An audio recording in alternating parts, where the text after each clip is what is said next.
period. Yeah. I did that, facility.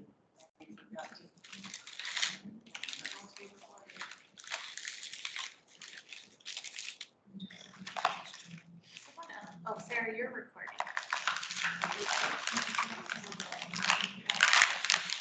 I don't think I could. I don't think I can. Yeah, you're only one person to record.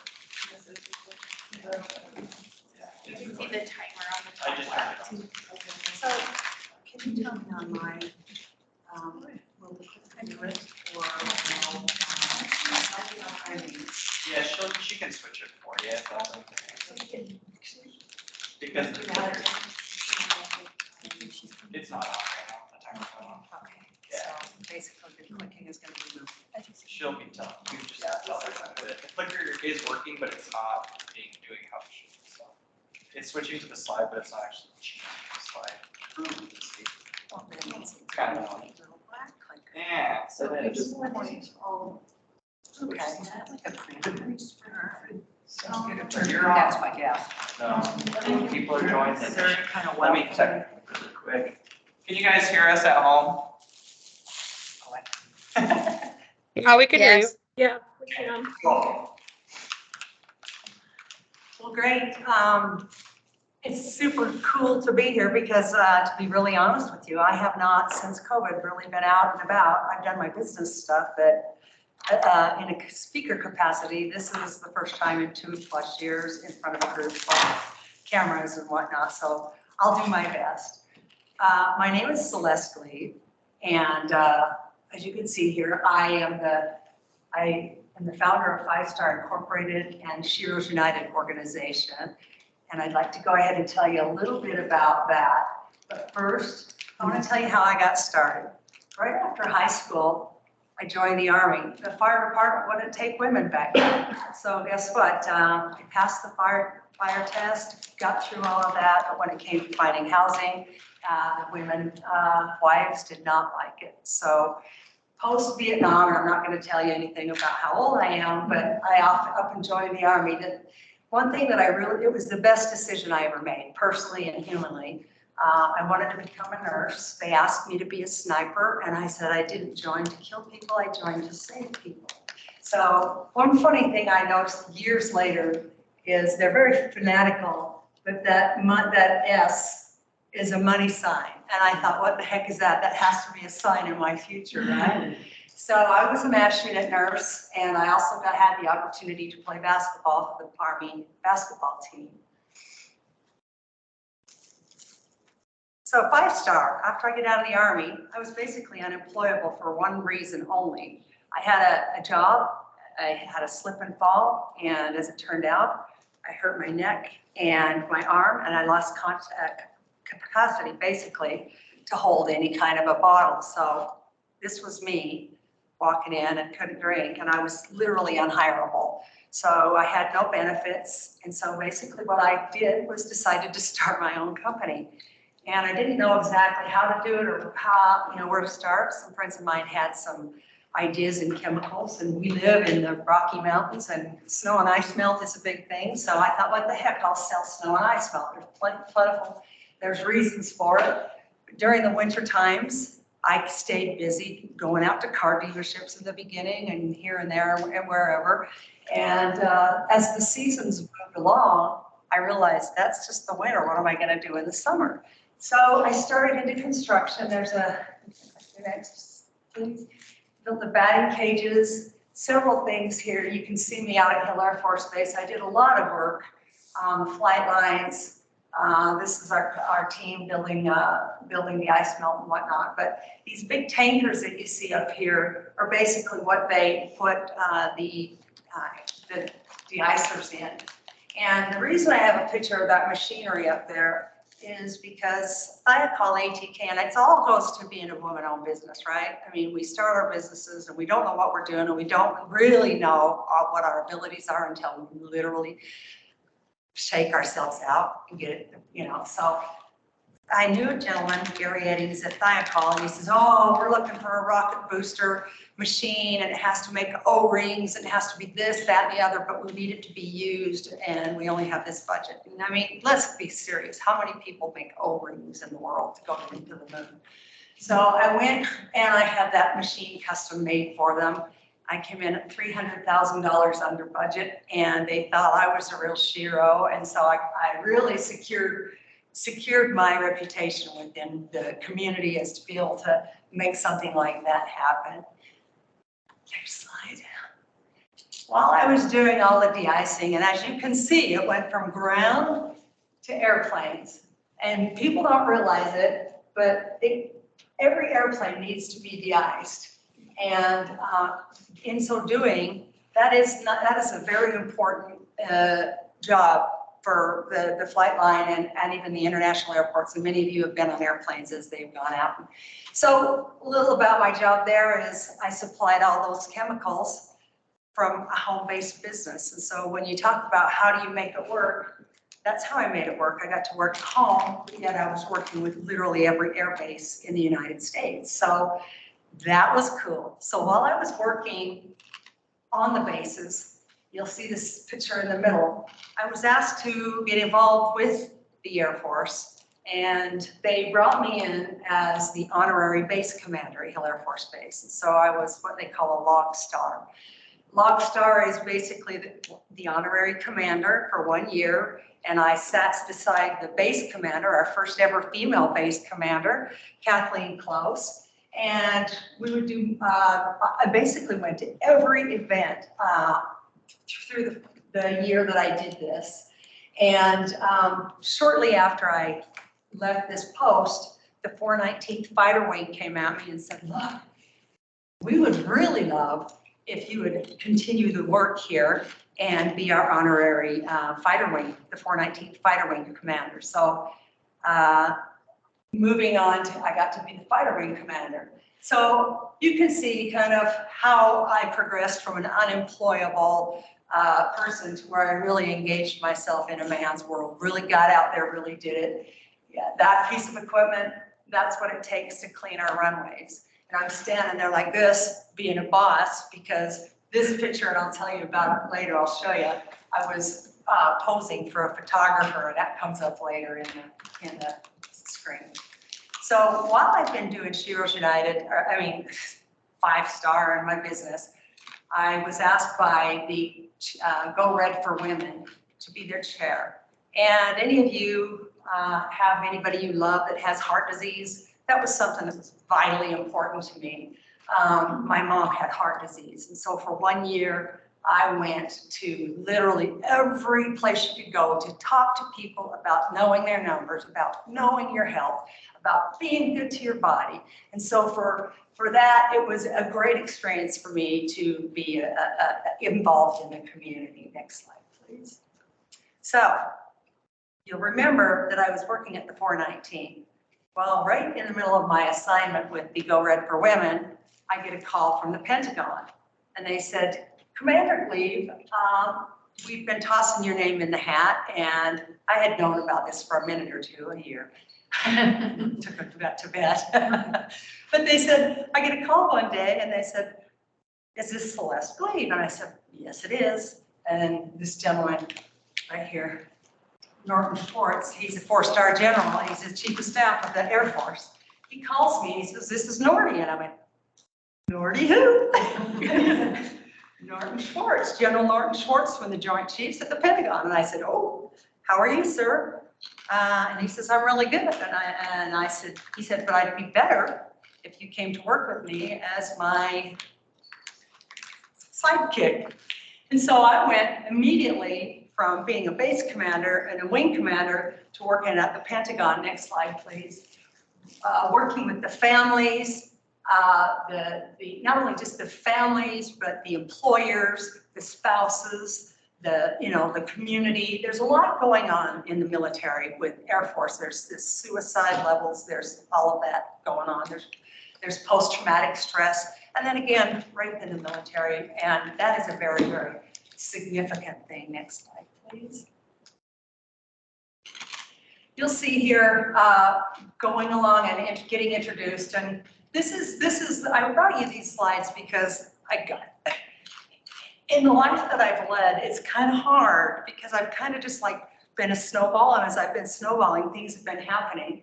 So I became the chief for the Joint Chiefs, and this is MAJCOM Warner Robins, the Air Force Reserve component, and they asked me to be their chief as well. So I was having what they call a dual-hatted position as the chief and the Joint Chief of the Air Force with 887,000 people that would respond to me. And as I walked in and I traveled to various spaces and places on their, next slide please, on their private planes, they literally, when I walked into the room, and this is the protocol, I walk in with the gentleman and they, as the military does anybody in here have military family? Yeah. So you know the protocol, so everybody, oh, you beat, and so I'm standing there, like this. And they're like, ma'am, and I'm like, you, and they're like, stand them down. And I'm like, what? And they go, you're the commander in here. And I'm like, as you were, it was really kind of like this empowering moment, everybody stand there. And I'm doing the same thing going, oh, as you were, And so that was my minute going, oh my God. So you can see that they had these presentations for me, and all of these guys are like literally generals in the Air Force. You can go along and you see the 2 stars. Anyways, so there I find myself talking about world efforts and whatnot. So anyways, next slide. So I was doing really good at the Joint Chiefs because they said, I want you to go out and be larger than life. But what they did after 6 months is they gave me talking points, and they said, this is what you're to say, Commander Gleave. And this is what stopped me in my tracks from that career. I said, you brought me in to use my voice, and my voice is my voice, and you asked me to use my heart, and I don't follow a script. And so that was it. So I said, you've empowered me, I'm gonna go out and I'm gonna start my own army. And that's exactly what I did. In 2011, I got a group of women business owners together, and we said, what are the needs that are not being addressed? Well, domestic violence, child and human trafficking, warriors and first responders. The women thought those were power topics. Next slide, please. And so we decided to do it. In the beginning, not knowing how to get started, we started working with the Film Center on variations of movies, misrepresentation, Invisible War, anything to do with Geraldine Dreyfus, if any of you know her. She's done so many movies. She's just amazing. Next slide, please. So what I've done is put together kind of a collage of what we've been doing at Sheroes United. And you guys have to understand, this is a nonprofit that was founded out of a passion to give back to the community and to do more for the community. So this is the original group of women, and we're running and saying, let's just be little girls and run across the bridge. But what we did is we put together an army, like I said, a sea of women, next slide please, to gather and to rejoice. And one of the first things that we got onto was 1 billion rising. Has anybody ever heard of 1 billion rising? Okay, so every year, on or around the 14th of February, people from around the world in 187 countries rise up for violence against women. And this is a dance that is done, and it's a flash mob, and people get together and they do the same dance all at the same time. So literally you can hear the beat at the same time every year. So this next slide, please. You'll see a lot of what we've done here. We tried really hard to involve the men, the women, and the children to take part in our quest. We have 3 things that we want women and children and families to heal, to rise, and to thrive. Those are our 3 keys. And what you see here is variations of events. And I've put a couple, 2 or 3 of these together for you. Next slide, please. Again, We're on the Capitol steps, always looking for women's events, always reaching out saying, okay, this is HB this, you know, this is a sex offender. He can't be near my daughter. Let's do this, put him in this. You know, there's so many things that we don't realize that unless we use our voices and we go up and we stand proud and we stand strong, we're not going to make these changes, you guys. And so all of these people got together and yeah, that right there, they let me do because they saw what we were trying to do. And I had the Attorney General standing up there going, get up there, Commander. And I wouldn't bring any pictures of him because he's a good man. Next slide, please. So honoring our first responders was something that was vitally important to me. Our Utah Women in Law Enforcement, you guys would recognize our sheriff, but we got together and some of the things that we realize is that our women first responders have a lot of things that they go through. And I never realized it before, but we have first responders that go out and work every day, and they have to stumble into situations where there's a domestic violence problem, where a family is fighting, and they go in there, the women or whoever go in there, and actually in reality, they have domestic violence in their own homes, and it sets off all kinds of triggers. And so these women are working and trying to do their work, but they have no one to talk to, no place to go. And literally they feel alone. And this was never so true as in human trafficking. None of these women knew how to approach it or to ask. And so we started raising awareness for human trafficking. Next slide, please. So we were working with state and federal leaders. I think you'll recognize the man in the picture, but we were always going for issues that affect women and girls because we still face a lot. And I saw in your recent newsletter that you guys are doing some work with Roe v. Wade. You know, we got a lot of issues ahead of us, and you know, it's really weird to take a power turn and be there and then all of a sudden have a complete turnaround. Next slide, please. So as a veteran, I became very aware what it felt like to come back and not have any people, no landing place. There's the VA. I love the VA, but it was designed for men. The VA still to this day has a very small area for women.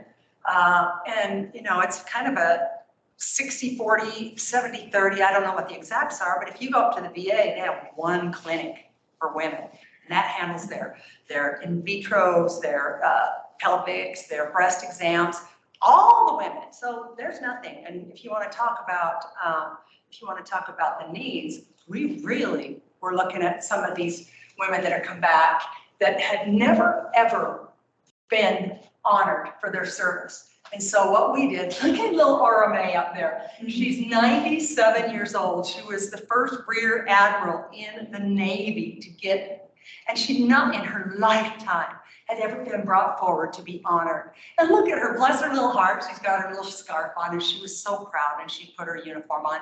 And that right there was what made me sing in my heart, was to just make these people feel, give back to the people that gave to us. Next slide, please. So each year we hand-selected a dozen or so women. We would have these private events where the women would come in and they would be honored and cherished, and we would treat them, you know, and tell their stories. And we would have these beautiful backsplashes of their specific careers. And I'd ask them, okay, don't be shy, send us your pictures. And, you know, like this girl, she jumps out of helicopters. These people are they're just the bomb, you know, and they come back, and a lot of them are broken inside because first and foremost, if you're in the military, boom, you're in a life that is structured, very, very structured. And when you come back out, and you're like, okay, you know, some people have served 10, 15, 20 years. They don't even have credit cards. They don't have any idea because they've been doing all this and the money goes right in, and they don't shop for clothes because you're given your clothes. So there's a lot of things there that our women veterans still need. Next slide, please. So back to our fun events, again on Capitol Hill, working around the state to advocate and to save women's lives.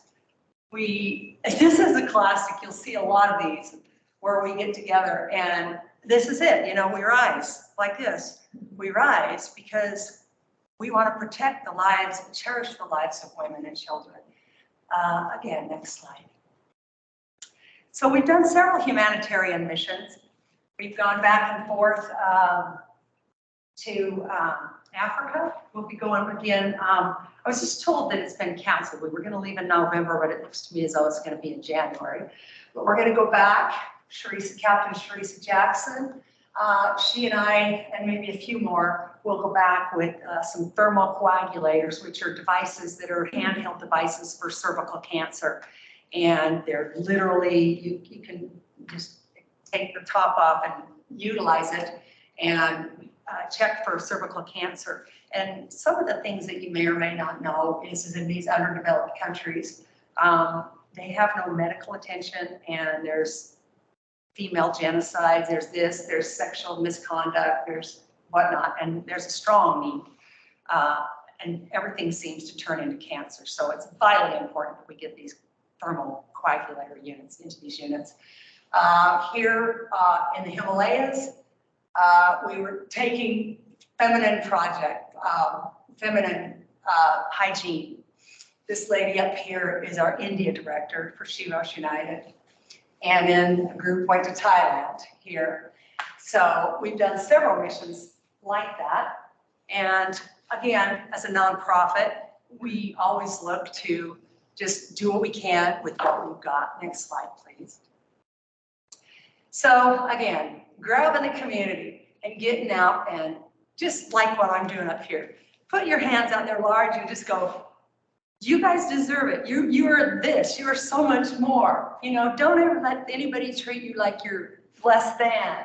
And just a matter of just motivating people that are feeling down and feeling out. And just, you can see the joy in people's faces. That's what it's all about, is bringing together a sisterhood. And, you know, I got to tell you from my heart, in the beginning, starting Shiros United, one of the first things I thought, and I was very concerned about it, was the fact that men would think we were a bunch of feminists and we were out there to, you know. But looking at it, if you start looking through the crowd, we were 40% male. Our demographics, 40%, because why? They had daughters, wives, they respected their mothers, and these men wanted better lives for their women. And I found that to be the biggest win for doing this. Next slide, please. So we also got involved, me in particular, just kind of out and about, meeting people. A few of these people you may recognize, but yes, that's about the one and only time you'll ever see me in a dress, right there on the red carpet, and swear to God. And thank God it looks like that, because you don't even want to know the story as to how I got there and in that. But yes, I was sent into a situation where I was awarded the Global Peace Leader Award. So that is actually mine. I was going to bring it, but I think that's a little corny just to stand there with you, but you know how it is. But so yes, these people, Gina Davis, hoot. This woman is just too much. She was on last night she won an award for her work with women and gender studies, and she's the best. And again, Bridget Cook Birch, Renee Johnson, Julie Harmon, a lot of these people have been with Shiros for years. Next slide, please. Okay, so again, you'll see us up in the Capitol. This is an award for human trafficking. The Attorney General's office and Shiros United have been very close throughout the years. And I became an honorary agent, was given the really cool coat that said commander on it, special agent. I walk around going, that's me. I've only worn it like 3 or 4 times. There's no place to wear it. But here we are again for humanitarian missions. And again, just getting out there and raising the bar. And see, all these women are volunteers. They've come in and they've found a sisterhood. They found a place to belong. And up top here in this picture, you may not recognize them, but The woman in the yellow, Susan Combe, it was in the last administration. She was the Department of Interior, Director of the Department of Interior. Tony Pickens, next to her, she is the name Pickens. She was married to T. Boone Pickens, the largest oil man probably ever, and he passed.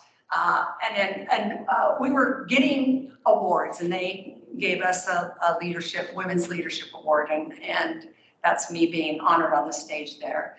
But up in the corner here as well, we planted a tree, the first tree in the United States, a peace tree, and we did it at UVU. And little Dame Mooney Aroni came in from Hollywood, where she walks and talks, but she goes to all these countries and she plants these peace trees. And she says, Celeste, my sister, will you please let me come and plant a tree in your Utah? And I said, when? And she said, oh, I think in December. And I go, oh, I don't think so. We're not going to stand out there in December. And she goes, oh, no, it will work. I promise you. So here we are, and on a cold, not so snowy December day, planting a tree. Thank God it ended up working out. Next slide, please. So, Parliament of the World Religions. About 2000, it's on here somewhere, 2015 rolls along. Parliament of World Religions comes to the United States for the very first time in 70, somewhat, don't quote me, years. And not one time in all of those years have they ever addressed issues that are pertaining to female issues, women's issues, children's issues. It's always something along the line of climate or this or whatever, but for whatever reason, it was the inaugural women's assembly, the first ever, and it was in Salt Lake City, Utah. And so they came to us and they said, we need volunteers. And I stepped up and I said, well, first thing, back that up. I said, what can we do to help? And they said, we need volunteers. And I said, to do what? And they said, to run the show. I said, oh gosh, okay. So they brought in, there were 187 countries represented by you. I mean, you can't even believe it. Native Americans and Sunnis, and can't even begin to tell you the various religions, but it was so humbling. And we took the stage for the opening ceremony, and we ended up doing the closing ceremony. So She Was United, we had over 500 volunteers, and those volunteers went up to Marianne Williamson. We picked her up. We picked up all of the various leaders of the community, welcomed them to the city, took them to their hotels, did everything. And so we gave them a taste of what it feels like to come to the United States. And it got to be us, She Was United. Next slide, please. Best thing ever was that. So throughout the years, we've done what we could. We've gotten involved in parades. Our focus is to let the children know that, they're just as good, as ever, you look at the various diversity. And I know that you guys are Celtic Bank is a very diversified bank. And that's been my problem here in Utah, is begging for more diversity on my board. I'm like, please, let's get it out there. I want every person of every country, of every whatever, to be on the board. But here's another one of these beautiful women that had never been honored. And we put her up in this Humvee and made her feel so special. And next slide, please. She really, really loved it. So here we are again, we had just won a House bill. They're about to notice it, but you could see somebody's holding my hand because we were about to hear whether we won or lost. I was panicked, but you could tell by the expression there that we went and got what we went to do. We obtained that. So again, you'll see us doing another flash mob at the Gateway. Next slide, please. Along our journeys, the president, this gentleman right here, President Christian Malanga, he's a party president, and he said to us, our country, Congo, is at war. and they are raping our women and children, and they are taking their homes, and they are killing us. And sex is the currency. So they owned people, and the only jobs in Congo were working for the military or working for the police, and their paycheck was humans, whether it be to do their chores or to be their slaves. But we went there 2 different times and met with the women and the men of Congo, and we taught various world leaders, and you can see the leaders from Belgium, Switzerland up here, and we're teaching the leaders what it is to be in their shoes. And a lot of the, next slide please, a lot of these Congolese women had never even looked at a person eye to eye. So that was heartwarming to me. So here we are, I am basically doing some community and global outreach. And this is the night that they put me on stage in the dress. I just get a kick out of that because I'm holding up a light. But it is to raise peace for our country and peace for all of us. And so that was one of the highlights in my life. And of course, working with our community Comcast and various KUED, we had a lot of involvement in that direction as well. Next slide. So you can't tell that I don't love being in the military. Look where I just happen to just slide right in there because this is my jam. These are my guys. I love it. But JR was the Italian, who was the Italian guide for me, and most everyone spoke Italian. So he was the gentleman that introduced me into the Vatican, where we went twice. And this is up on the upper shelves of the Vatican right here. And we, but this is part of the decor, and we happened to take a photo of that. Next slide. So, yes, this is my camera, and this is how close we were. That is, I don't know what it doesn't matter what your takes are on our world leaders, but I can say that being that close to that many, there are hundreds and hundreds of thousands of people, it was very, very heartwarming.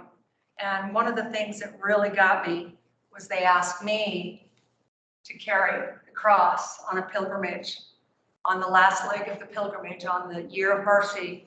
And as they closed the holy doors, I was the last person to walk the cross through the holy doors before they closed them for 9 years. And so that right there, again, was like, what have I done to be in this position? I'm doing God's work, and literally that's all it is. It's like today, I don't really have anything that I came specifically to do. I just talk, and it's me channeling. So next slide, please. Here we are outside. This is the Congolese contingency, and you can basically tell that the president and I were out to get business done. We went to, those of you that are in banking, just a joke. We went into the bank system, got very, very nervous when we changed leaderships, when President Trump took over. And so we went into a group of people that were bankers and sat down with them. And I sat for 45 minutes in a very hot, steamy room where everyone spoke Italian.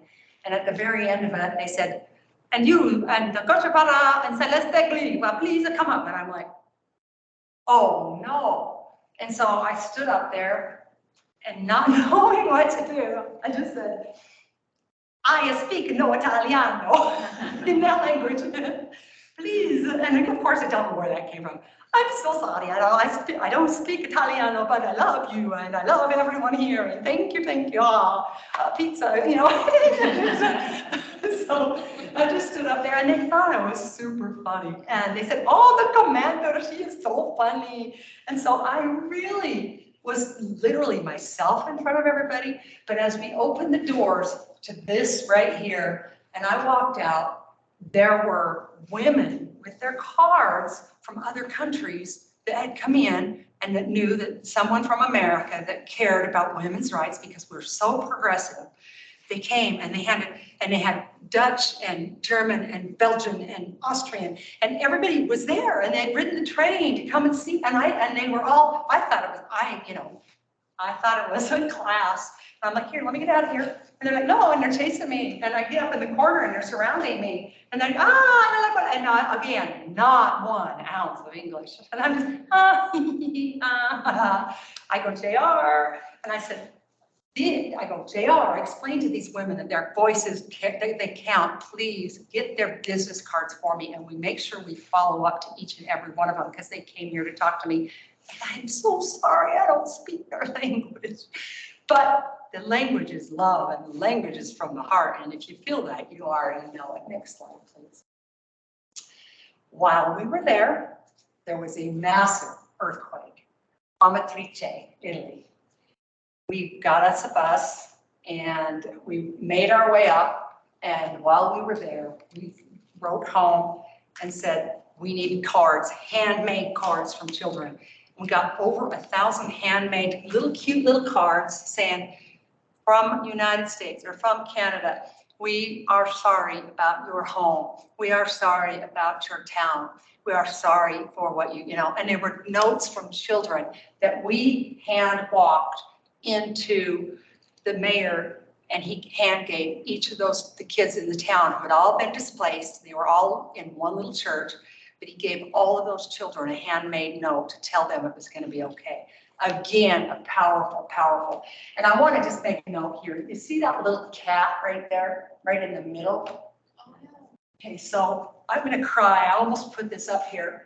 But I thought to myself, wow, there's a cat, and it's missing. And then I walked over, and there was a pole. And on that pole, it said, missing cat. Please call. And I burst into tears because the cat found its way home, but the people didn't. So that really touched my heart. Next slide, please. You can see what happened to the town. This is the only thing that stood. This is all that was left of the town. And we were there, and again, this is the little note where we gathered and gave the handmade cards to the children. Next slide, please. So we get back from Rome, and one of the greatest people I've ever met in my life, Sue Melky, she's from Australia. She makes a call to me and she says, I'm not a stalker. I've tried my hardest to get to have an introduction to you. A mutual friend has told me all about you, and I really want you to do this project with me. And I said, what is it? And she says, it's what you're doing on the next level. I am a superwoman. Basically, what we were doing at this point is, do you guys remember a few years back when we were doing the suffragettes and it was the big movement? It was the 100 and something anniversary of the women. 5 women, from Katie Stanton and all of these. Well, it all started with a group of women sitting around having a cup of tea. And it turned out that 5 of us women went back to New York City, and we went to the reenactment at the Wesleyan Chapel, and they acted it all out because it was a big deal. The actors were character actors in their really cool clothes, and they acted out what it was like to drink the tea and everything. And it's in the Constitution. Every man and woman has equal rights, right? So we got involved in that, and we started, we were here on the women's rights. We started what we call our Bill of Rights. And so we handed those Bill of Rights to every single person. And we said, you may not know it, but I want you to take this Bill of Rights and say, I have the right to. And we've been using that ever since. Next slide, please. We've been working in various places. We work in the prisons and various places, but each woman should have her own Bill of Rights. I have the right not to be touched. I have the right to grieve in my own time. I have the right to this, you know what I'm saying? So that was a very cool thing. We the people came out of nowhere. A woman by the name of Mary White contacted me. She's a very acclaimed portrait artist, watercolors. And I never knew anything about watercolors, but there's no such thing as white. And if you can see up in my jacket, that's the canvas. But she went and she picked one veteran from every single state. And she came out and interviewed us, which takes me back to that pose when I was standing there by the thing, earlier. They didn't use that one, but it was part of it. So We the People was put into a book, and we went to South Carolina, and a lot of the various people came out to see the book. And so now this book is on a traveling art show, and it will be traveling for the next couple of years, and it will all the paintings, excuse me. All the paintings are in a traveling art show, and they've been on exhibit all through COVID and they've been making their way around. And so they'll do several years, and then they'll end up at the museum. And it was my understanding they were going to be hung at the White House, but there's not enough room. And they're so delicious, the paintings. I mean, you just can't even believe her work. Anyways, that was a huge honor as well. Next page, please. Okay, this takes me to where I am today.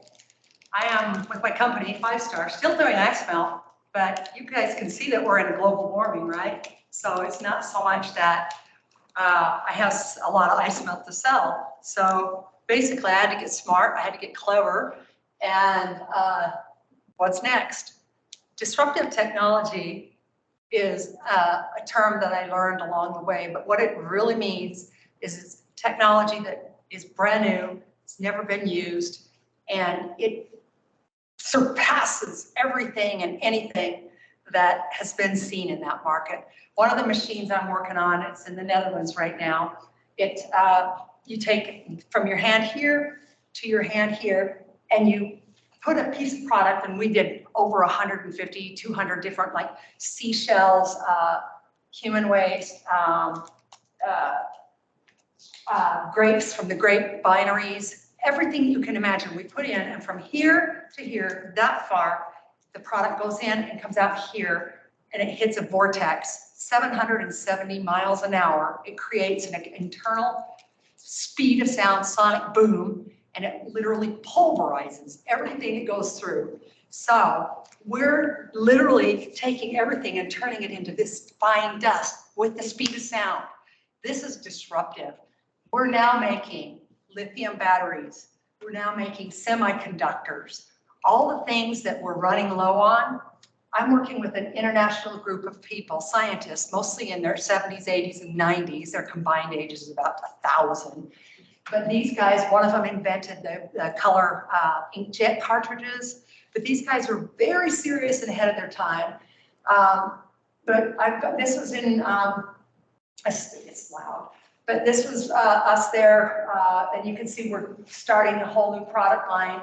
And what our goal now is to clean up the earth, to clean up the water, to clean up all the bad that we've done over the years. So we're desalinating the water. We're taking human waste, and something that's never been done before is, this is something that you might not know. There's the nastiest of the nasty. It's called leachate, and it's at the waste management centers where it rains and all the icky gooey stuff runs off of the trash. They have to contain that, and it costs them hundreds and hundreds and hundreds of thousands of dollars to have that water, the gross chemical, whatever you want to call in it, hazardous to beyond. And they take it and they bury it in a sale. They've not known what to do with it forever, right? So somebody showed up with a tote, 240 gallons of this stuff, and said, let's just, for grins and giggles, see what it does, right? So we put it in a machine, and it's like a big vacuum, and it's water. I'm going, and I'm expecting, didn't know what to expect, but it sucked all the water in, and all you could see was a plume of vapor. And I kept saying to the guys, get over to the plume, let's test that. And so we ran over, and we put our testing devices on there, and we're like, God, you guys, let's get this to the lab. We didn't know, but we got it to the lab, and lo and behold, it killed every toxin. It took every single thing out of it, and it was a cure for some of the nastiest things known that are getting in our drinking water. So now we're working with companies and states like Michigan and Flint. We're going into Mexico, into various places and organizing water cleanups. Did I know I was going to be doing this? No. Did I know I was going to get called even out here to the lake, not Utah Lake, it's the one out here, right? By Provo? That's Utah Lake. Utah Lake. It's gone mucky. And they're saying, you know, well, we're going to rebuild it and put a bunch of islands in there and we're going to do this. So now I've been called out to sit in to help them with that. But can I do it? No. But do I team with people? Yeah, that's been kind of my jam. I've just kind of rode along in life and, you know, hitched my wagon to what I thought was progressive, important, purposeful, that I could see the results from it. And so like basically that's been my life. So that's where we are right now. And I would be open to any questions. And if you don't have any, I also have a secondary video for you to see just kind of the creation of Sheroes United. It's a professionally done video, but I'd be open to questions from anybody. I know there's people watching from, don't look at me like that. Don't, get back to work. You, get back to work, you guys. No, thanks for watching, but does anybody have any questions for me while I'm up here and you're in here? Are the majority of your Sheroes members, are they veterans or just? No, we have veterans, we have women that have come out of human trafficking, we have domestic violence survivors, we have men and their whole families. And so our volunteers they've all suffered or experienced some sort of trauma in their life, a little bit of trauma. And the video that I have queued up for you will basically explain that. Would you guys want to see that video? How are we on that? Do you think you could pull that up? Yeah. I just stopped sharing the screen to show you.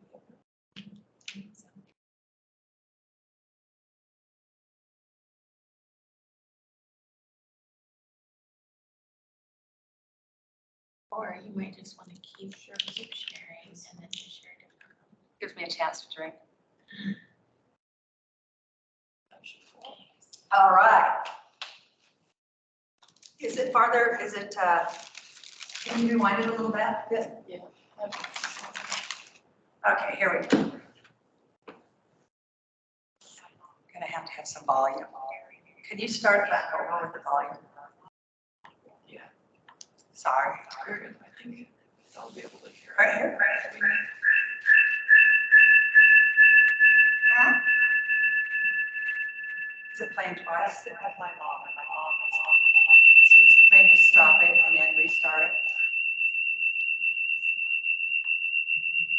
Is the audio on? Yeah, Sarah, you want to mute yours. Okay. So mine, we're probably not gonna be able to hear it on like, Okay. But everyone else should be able to everyone hear. should be able to hear it. Okay, cool. Oh, you better be able to hear it a little bit.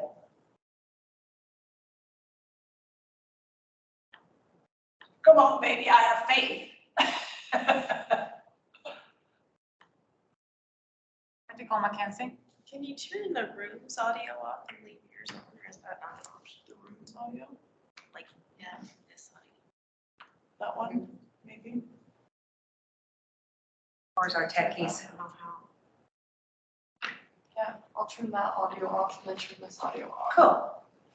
Because it really does explain our purpose and ultimately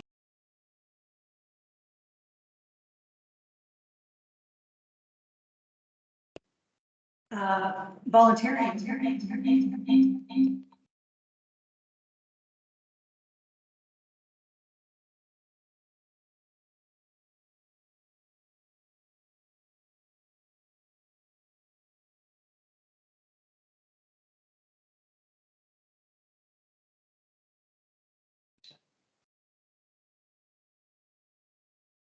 Oh, there we go.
that's your.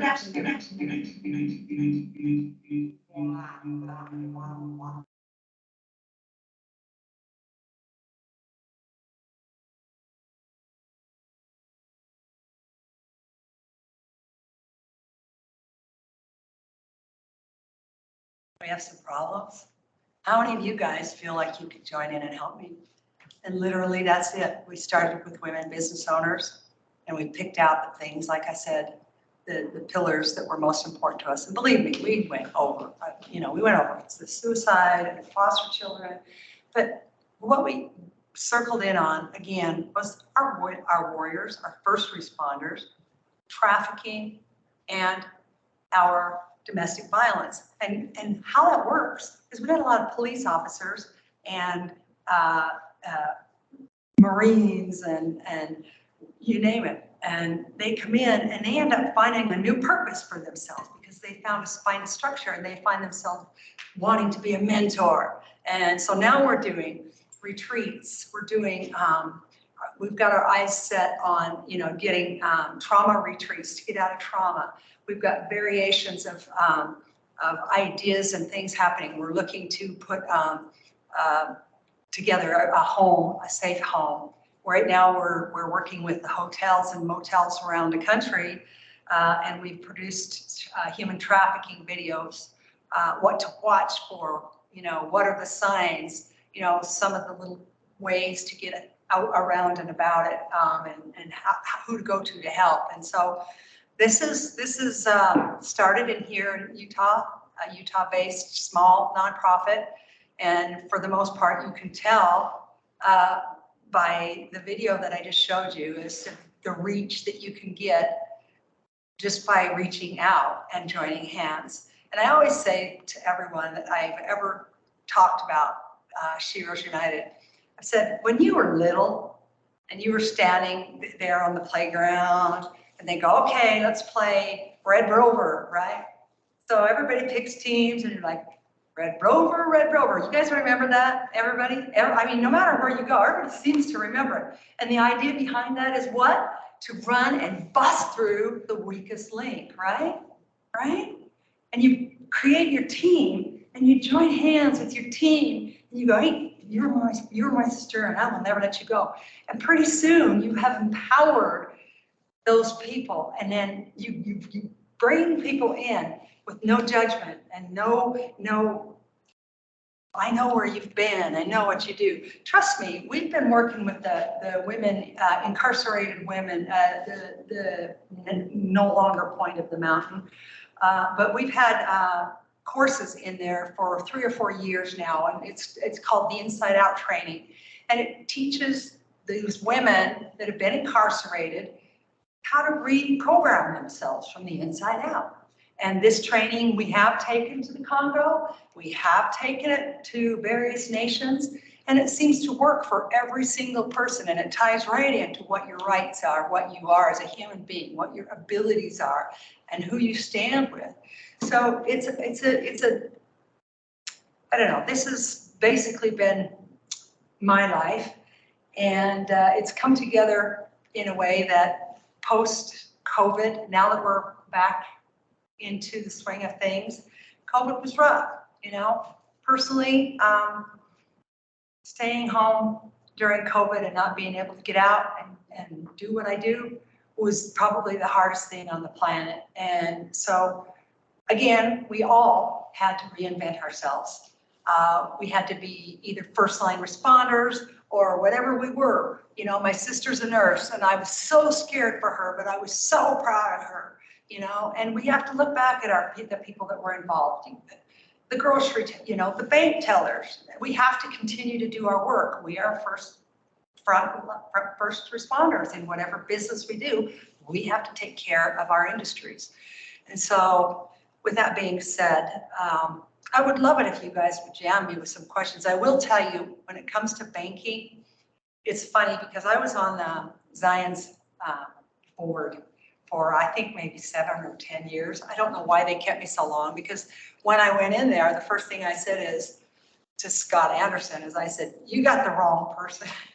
because I'm not a numbers person. In fact, I'm taxes and numbers and banking and nothing about it, but it's not in my bandwidth.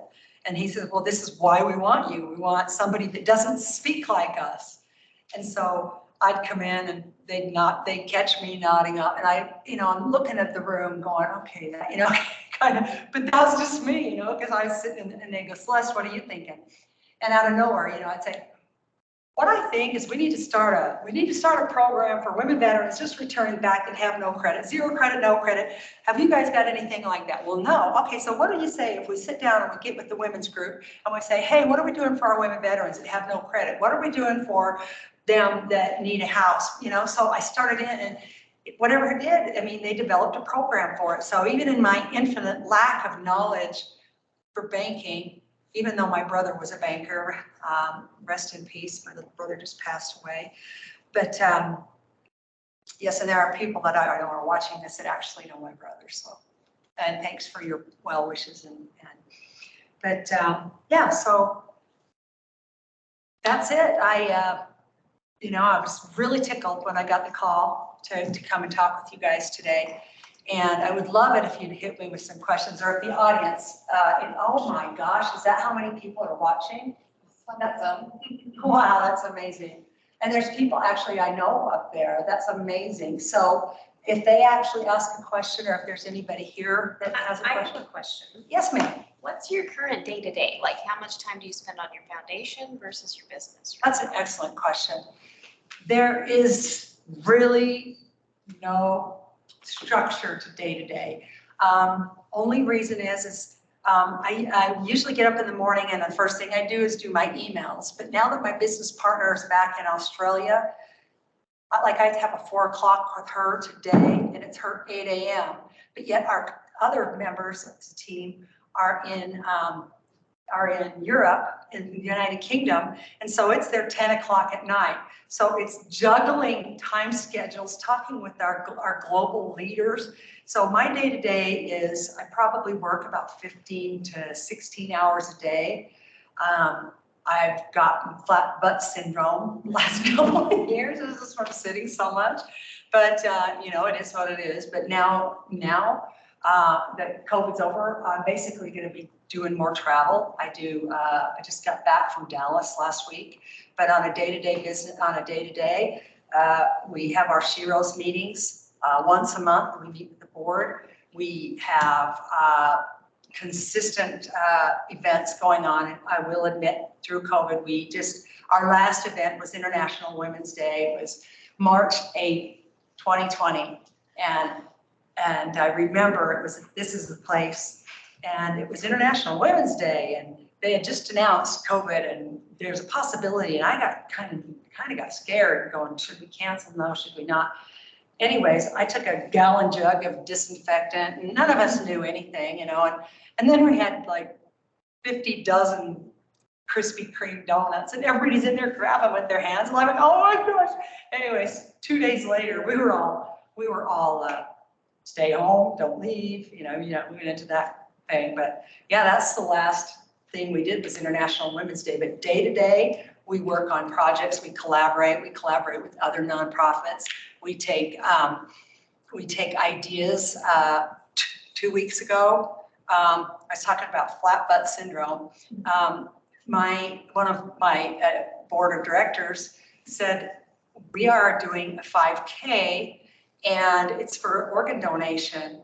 And I think we as a team should all do it. And I'm going, I can't even make it up and down the steps. I'm really puffing. And I said, sign me up. Okay, so we did it.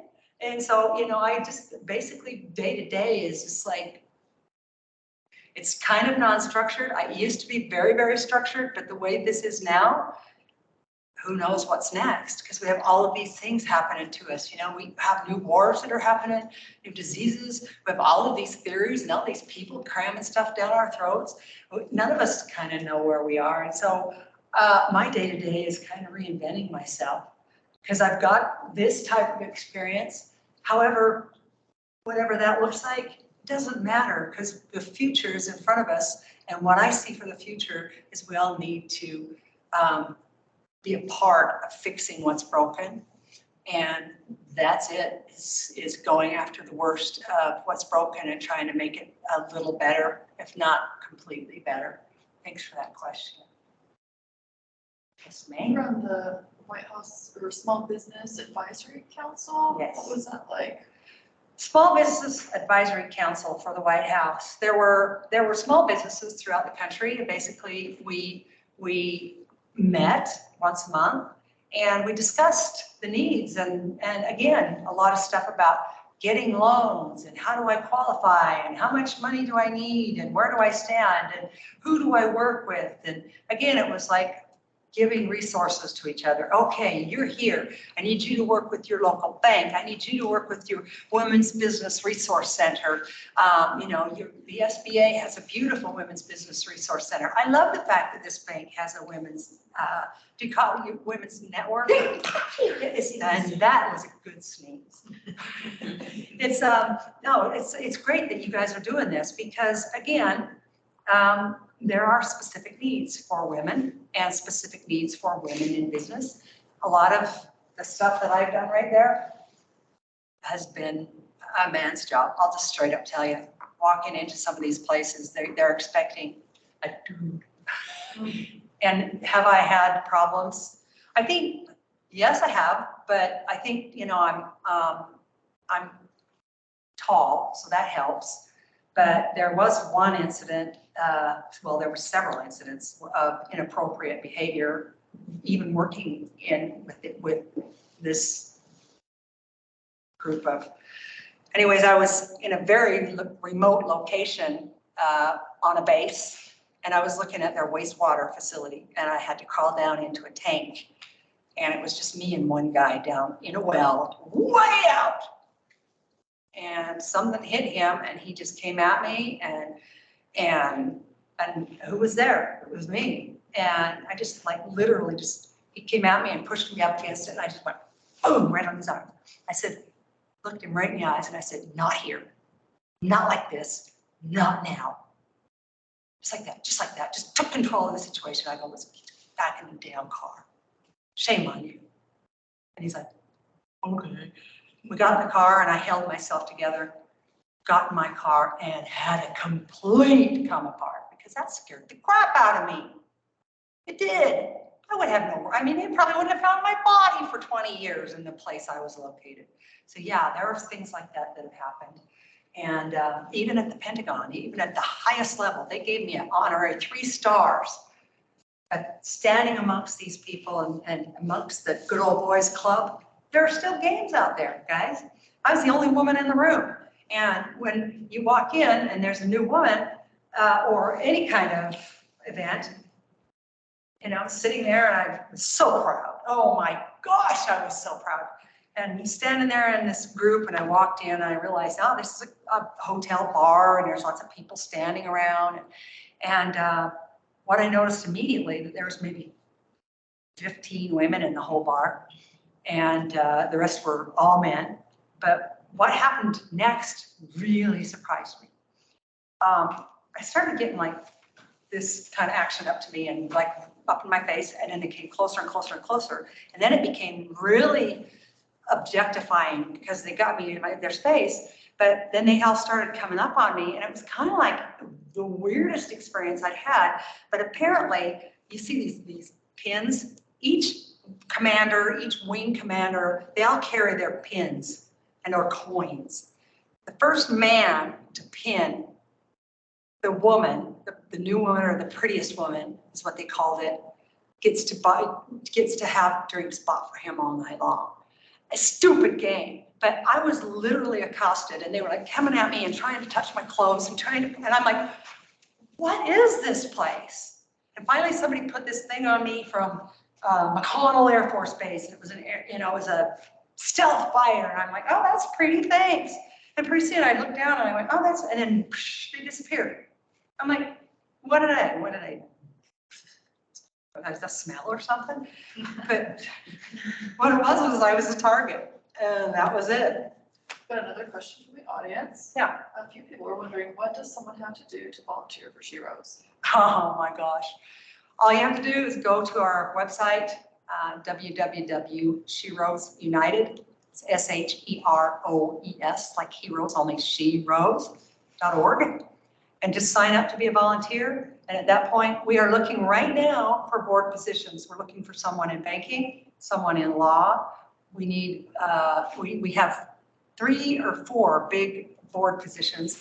And then again, to volunteer, you bring your ideas, you bring your passion, and you bring your people, you bring your network and say, I have this idea, and this is my posse, and this is my tribe, or whatever you want to call them. We want to get involved. How do we do one of those flash mobs? Or how do we go with you to the Himalayas? Or how do we go to Rome?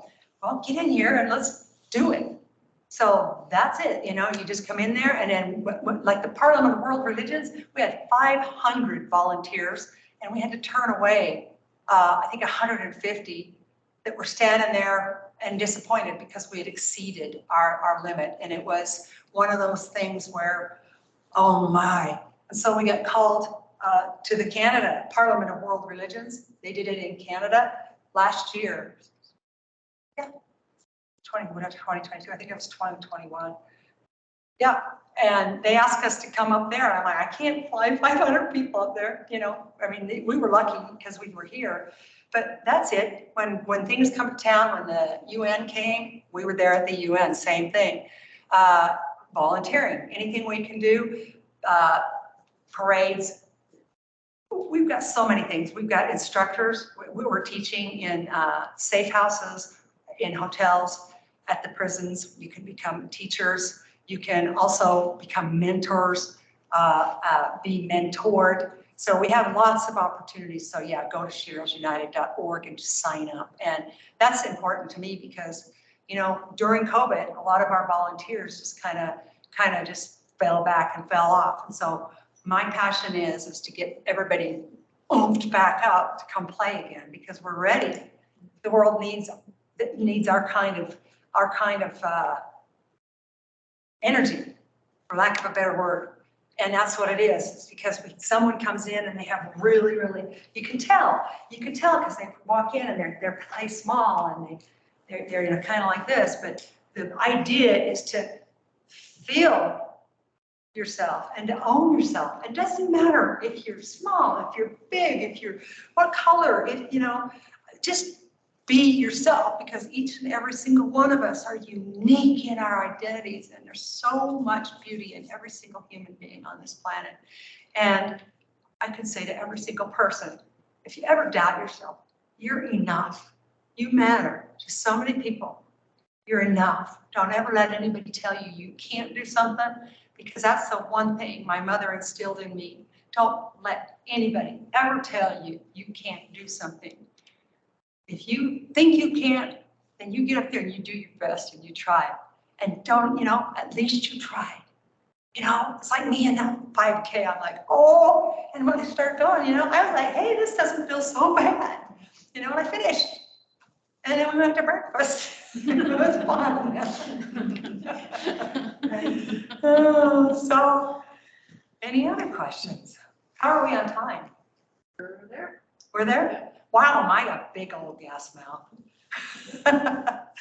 Okay, so yeah, if you guys want, I brought some business cards if you want, then the SheRose United logo's on that and how to volunteer.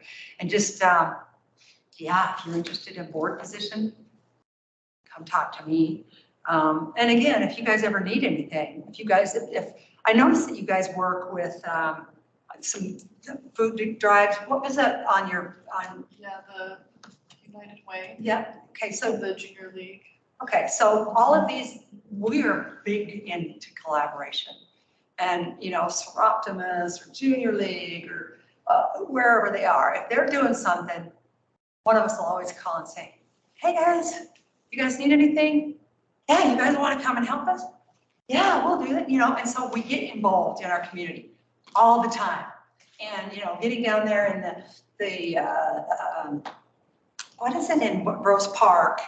That it's the International Center, But we've done a bunch of stuff over there too, and I can't remember the date. Sorensen Center? It's like, yeah, it's right next to that. But yeah, of course, I'm having a brain cramp. But yeah, we've done a lot of stuff. And again, it's diversity that we are looking for. We're looking for people with other alternative ideas, theories, concepts, anything to take us to the next level. So if that's you, we need to, and I sound like a poster child thingy like Uncle Sam.